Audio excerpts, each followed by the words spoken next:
Do people often tell you their problems? Stress, anxiety, and depression can often result in staff burnout.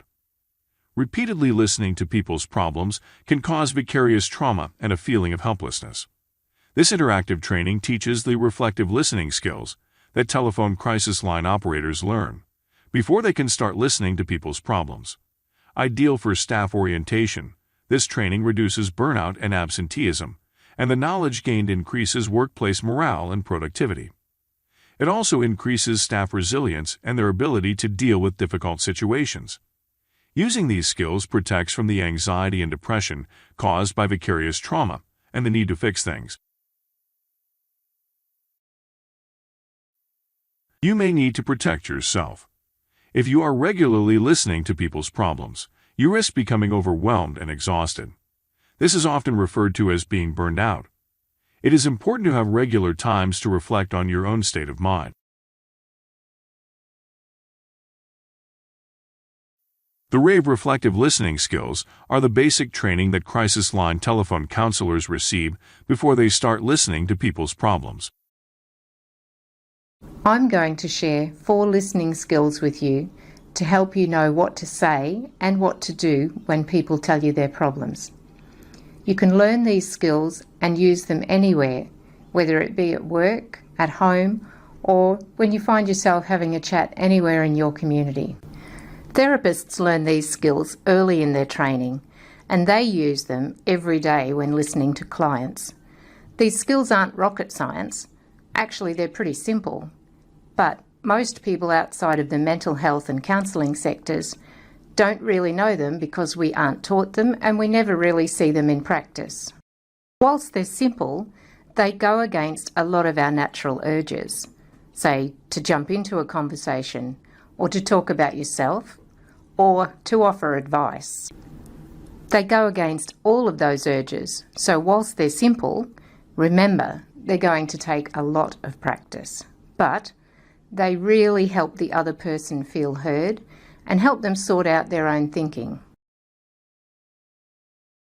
Knowing how to listen and respond to someone experiencing an emotional crisis, domestic abuse, or suicidal thoughts can be life-saving, and at the same time personally rewarding.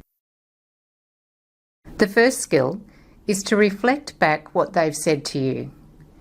To just listen without comment to what the other person is saying. To simply follow the sequence of events they're describing and then to reflect it back to them, or to rephrase it and say it back. For example, I might say, "So this happened to you, and then you experienced this, and then you did this as a result, and that was the reaction. Does that sound right?" Firstly, this shows the other person that you're actually listening, that you really care about what they're saying. Secondly, it forces you to turn down that part of your brain that wants to interrupt or offer advice. And it forces you to turn up the other part of your brain that's about empathy or understanding and compassion. And third, it gives you a chance to check that you're actually hearing things correctly. And it helps you clarify what the other person is saying. You can reflect back and be completely wrong. I can reflect things back as I've heard them, and I've totally missed the most important details out. Or what I thought was important is not actually important to the other person. Or it's this other bit that I just completely did not hear. So through the process of reflecting, you show that you care. You have to care just to be able to reflect. You also get to a shared understanding, and you get to overcome barriers in understanding. Reflecting back is the most important skill. Everything else that's talked about in this video is built upon reflecting back. You can't do the next 3 steps until you're able to rephrase the situation correctly. Here are just a few of the benefits of making role play a part of your training. It builds confidence. When your team role plays, you can throw any number of situations at them.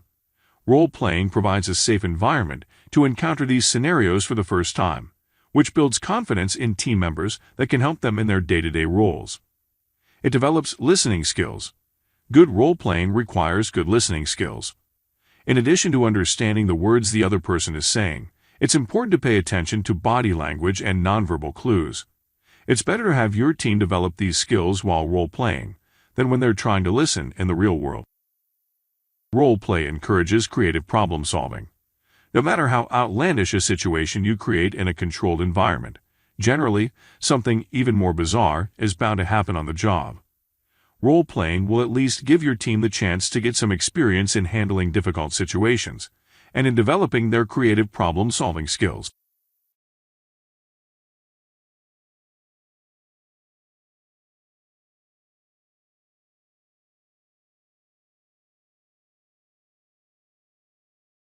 Skill number 2 is to ask the person, what is that like for you? It's best not to ask, how does that make you feel, as people generally have a hard time understanding what they feel. More than likely, they're so overwhelmed with so many different emotions that they don't even know what they feel. Or what's usually the case is people have a hard time putting words to emotions. That's part of why they go to see a therapist, to help sort out emotions. What you're really doing is just checking in to find out what's going on for them. Ask them how they're experiencing this.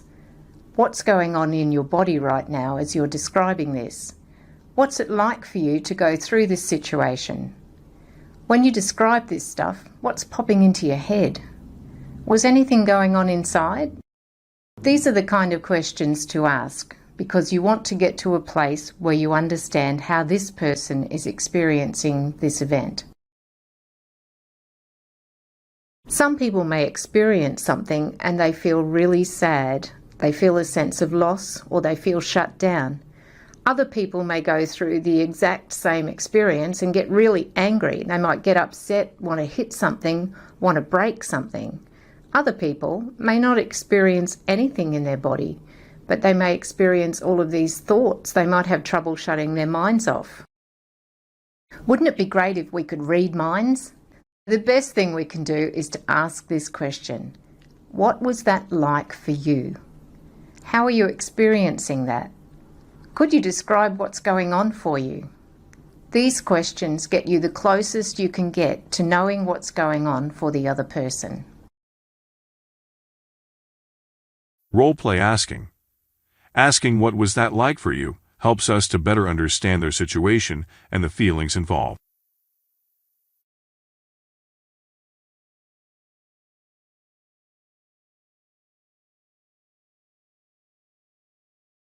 The third skill is validation.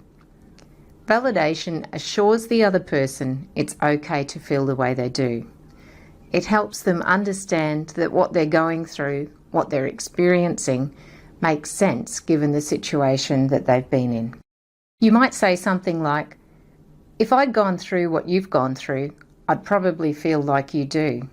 It makes so much sense that you're so upset. You can always find a way to validate the experience of another person, even if you don't agree with it. The emotions they feel are real for them. Whether or not they make any sense to you, it is what the other person is experiencing. The acceptance of their emotions and experience gives them permission to be who they are, which in itself can be all that's needed to relieve their anxious thoughts.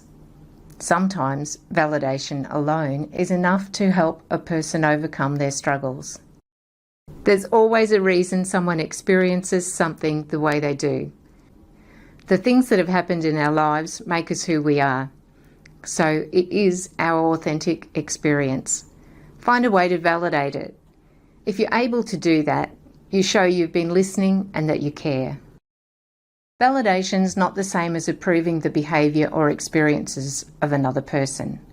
It's not saying, it's really great that you punched that hole in your wall when you got so angry. It's not saying that's a good thing, but it is saying, I get it. I understand that you were really upset, that you were really angry at what happened. If I was that upset or that angry, I may have felt like punching something too. Role-play validation. Validation is affirmation that a person or their feelings and opinions are valid or worthwhile.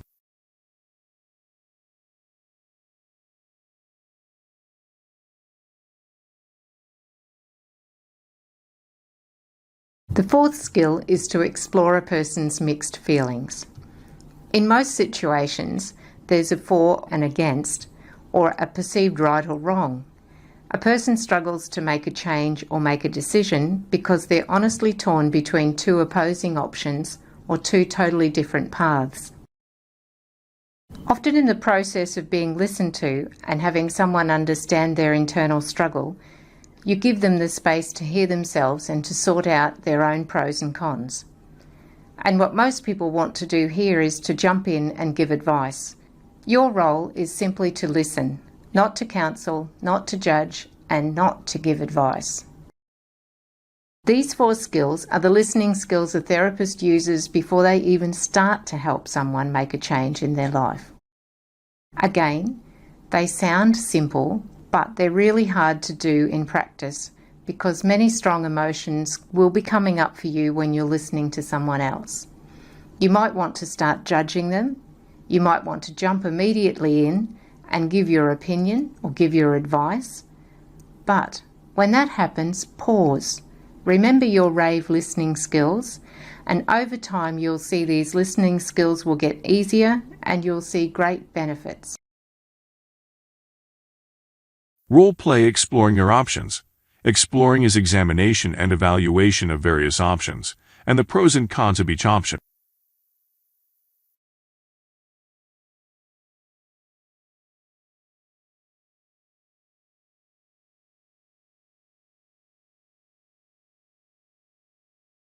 When you listen and understand where a person's at, you may be able to suggest relevant options to help deal with their situations. It might be a referral to a professional to talk with, or a support service. It's a good idea to have some brochures or support information on hand. We can be assured when we listen using these four skills, we've offered our time and support in the best possible way. Their problem is not our problem to fix. By listening in this way, we've helped them see their situation in a clearer light, which in turn helps them clarify where they're at and what they want to do about it. They may want to change, they may not want to change, they might want to do nothing. All of these are valid options. If you talk with people often, it can be hard to disconnect from the things you hear.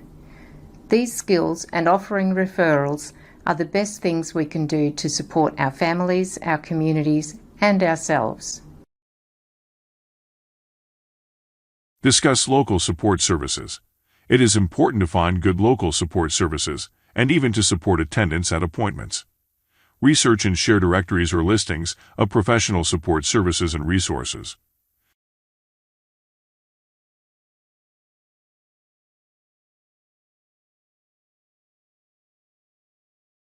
Debriefing. It is important to have an appropriate person or group to debrief with. We all need mental and emotional support. Helping someone in distress often triggers unexpected emotional responses for you personally. You may feel fearful, overwhelmed, sad, irritated, or frustrated.